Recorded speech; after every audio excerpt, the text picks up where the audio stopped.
chỉ biết sự bom ôn từng ở cái này nè bong thông mà nèនេះគាត់មកពីណាគាត់ទៅចេញមកពីខាងណាបងប្អូនជួយស្ដាប់គ្នាមើលវានិយាយស្អីគេហ្នឹងហ៎ចាញ់ហ្នឹងលោកមានន័យថាម៉េចពេលខ្លះងើបចេញពីធ្វើការមក6ព្រឹកមក6យប់ចូលផ្ទះអត់មានពេលសម្រាប់ទេមួយឆ្នាំមកពេលដើរលេងបងបាន10ដងមកបានអត់ចាញ់នឹងអ្នកធ្វើការមួយខែ300នៅខ្មែរផងបាទមានតែគេមានពេលលំហែយប់ឡើងក៏គេមានពេលសម្រាប់ខ្លួនឯងគេអាចដើរមើលទីក្រុងបានសួរថាពួកមានសម្ផឹងអស់ហ្នឹងធ្វើថាវានៅស្រុកហ្នឹងវាអាចធ្វើបានដូចយើងអត់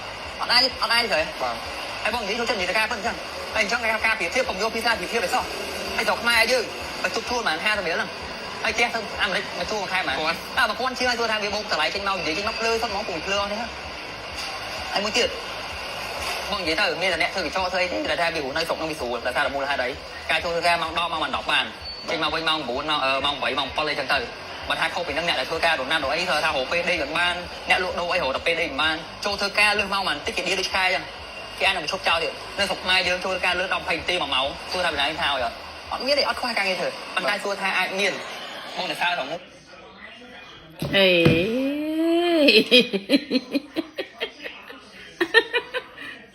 ហើយនឹងទៅងើបចេញពីណាមកក៏ខុសគេខុសឯងអញ្ចឹងហាហើយមកឈោឌីលគេបាច់គេសភឹងឲ្យពេញមាត់នេះអាណាគេធ្វើស្អីយ៉ាងគេបង្កើតមេត្តានៅក្នុង Facebook របស់គេនិយាយអី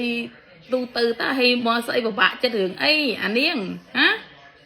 អាអូនឯងកើតរឿងអីបើឯងមកឌីលគេសិតតែគេសភឹងហ្នឹងអ្នកនៅក្រៅប្រទេសមកធ្វើការមករស់នៅអីហ្នឹងសភឹងទាំងអស់អញ្ចឹង